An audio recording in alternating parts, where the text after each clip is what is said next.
সীমান্তের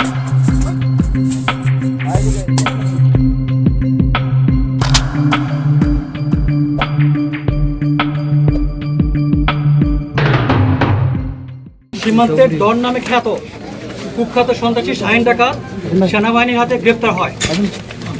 আপনারা জানেন কুখ্যাত ডাকাত শাহিনুর রহমান শাহিন কক্সবাজার জেলার বিভিন্ন এলাকায় দীর্ঘদিন যাবৎ অপরাধমূলক কর্মকাণ্ড সংগঠিত করে আসছিল।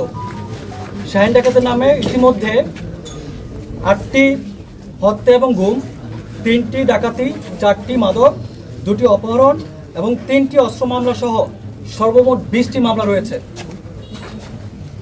সন্ত্রাসী শাহিন নাইকুঞ্চুরি গর্জনী এলাকায় দীর্ঘদিন যাবৎ ভয় এবং ত্রাসের রাজত্ব কায়েম করে আসছিল।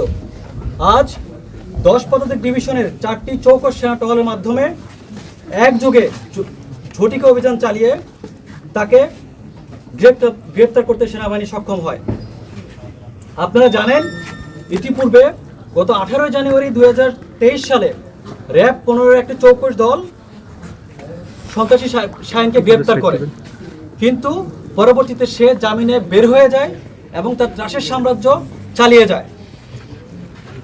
এরপর গত 25 মে 2025 তারিখে র্যাব, বিজিবি এবং পুলিশের একটি যৌথ টহল দল সন্ত্রাসী শাহিনকে গ্রেপ্তার করার জন্য অভিযান পরিচালনা করলেও সন্ত্রাসী শাহিনের বিস্তৃত সন্ত্রাসী নেটওয়ার্কের কারণে তাকে গ্রেপ্তার করা সম্ভব হয়নি।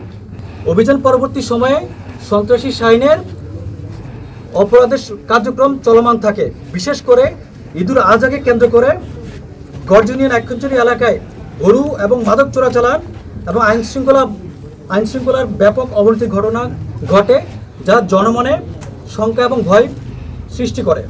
শাহিন ডাকাতকে গ্রেপ্তার করার জন্য সেনাবাহিনীর গোয়েন্দা সংস্থা সমূহ কর্তৃক দীর্ঘদিন যাবৎ গোয়েন্দা নজরদারি অব্যাহত ছিল। সেনাবাহিনী গোয়েন্দা দল গতকাল রাত 10টায় নিশ্চিত করে যে আজকে সন্ত্রাসী শাহিন ডাকাত মাঝিরকাটা এলাকার কোনো একটি বাড়িতে অবস্থান করবে এবং সেনাবাহিনী গোয়েন্দা দল এটাও নিশ্চিত করে সন্ত্রাসী শাহিন কোন বাড়িতে ঘুমাবে। অতঃপর 10 পদাতিক ডিভিশনের 4টি টহল দল কর্তৃক সমন্বিতভাবে একটি ঝটিকা অভিযান পরিচালনা করা হয় একযোগে 4টি ভিন্ন ভিন্ন স্থানে।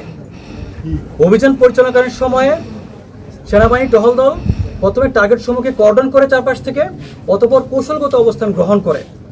এরপর সেনাবাহিনীর অবস্থান গ্রহণ করার পর সন্ত্রাসী শাহিন এবং তার সহযোগীরা ভড়কে যায়।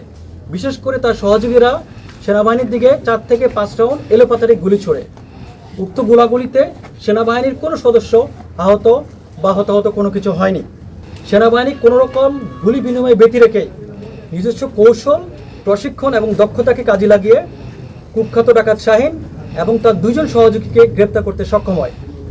উক্ত অভিযান পরিচালনাকালীন সময়ে র্যাপিড অ্যাকশন ব্যাটালিয়ন র্যাব এবং বিজিবি 10 পদাতিক ডিভিশনের টহল দলকে সর্বাত্মক সহযোগিতা করে।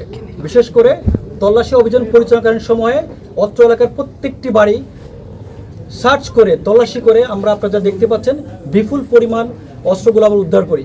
এখানে 10টির বেশি দেশীয় ধারালো অস্ত্র ক্রেস রয়েছে, 3টি একনলা বন্দুক, একটি AK-22, 10 রাউন্ড গুলি, 4টি বন্দুকের কার্তুজ, 20,000 রাউন্ড ইয়াবা।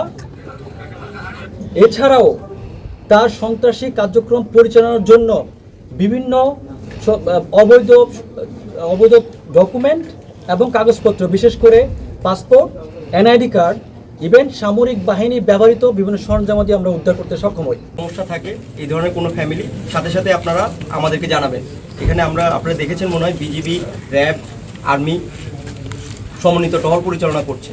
সীমান্ত থেকে এখানে পর্যন্ত ওর যেই গ্যাং ছিল, ওর যে চক্র ছিল, এই চক্রটার সাথে এখনও যারা আপনাদেরকে ভয়ভীতি দেখাবে, আমরা আপনাদের সহযোগিতা চাবো যাতে আপনারা আমাদেরকে অবগত করেন।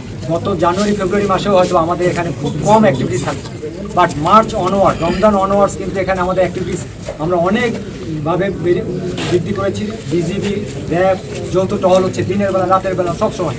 কুরবানিকে ফোকাস করে আমরা আমাদের টহলটা এত বৃদ্ধি করেছি যে কুরবানির সময় যেন এই এলাকা দিয়ে গরু মাদক যত চোরাচালানি আছে কিছুটা হলেও আমরা লাঘব করতে পারি। এবং আপনারা জানেন গত বছর হচ্ছে এবছর অনেক এই জাতীয় যে অপরাধ আছে, যে ক্রস বর্ডার যে ক্রাইমগুলো, বিশেষ করে এই আপনার মাদক চোরাচালান, গরু চোরাচালান অনেকটা কমেছে। এবং গত সপ্তাহেও কিছু কিছু আমরা আটক করেছি। গত সপ্তাহে জাস্ট 3-4 দিন আগেও আমরা 41টা গরু আটক করতে পেরেছি বিজিবির সহায়তায়। তো এইগুলো হচ্ছে আমাদের সাকসেস। আমাদের উপস্থিতি ধীরে ধীরে এখানে বাড়বে। গর্জনিয়া ইউনিয়নের আশেপাশে আমাদের উপস্থিতি এখন যেটা আছে সেটা আনলিমিটেড পিরিয়ড পর্যন্ত আমরা কন্টিনিউ করব। আমি আপনাদের মাধ্যমে একটু সাধারণ জনগণের কাছে মেসেজ দিতে চাচ্ছি যে তারা যেন নিশ্চিত এবং নিরাপদ ফিল করে, তারা যেন এলাকায় আসতে পারে। আপনারা জানেন গত 25 তারিখ যখন আমরা রেড করি তখন কিন্তু এলাকার লোকজন একটু স্বস্তি পেয়েছিল যে শাহিনের এলাকায় কেউ আসতেই চায় না, এরকম একটা ব্যাপার ছিল। সেখানে র্যাব বিজিবির নেতৃত্বে একটা টহল আপনার এখানে রেড দিয়েছে, ওইটাতেই কিন্তু অনেকে অনেক প্রশংসা করেছে, স্থানীয় লোকজন অনেক খুশি হয়েছে, এখানেও আসছে, আমাদের সাথেও যোগাযোগ করছে। তো এইটা দিয়ে আজকে যেহেতু এই কুখ্যাত সন্ত্রাসীকে আটক করা সক্ষম হয়েছে, তার মানে এখন এর যে যত নেটওয়ার্ক আছে, এর যত কানেকশন আছে, সব আস্তে আস্তে আমরা ডিসমেন্টাল করে দেবো। কোনো কানেকশন থাকবে না, এলাকাবাসী শান্তিতে নিরাপদে থাকতে পারবে। আপনারা সবাইকে জানাই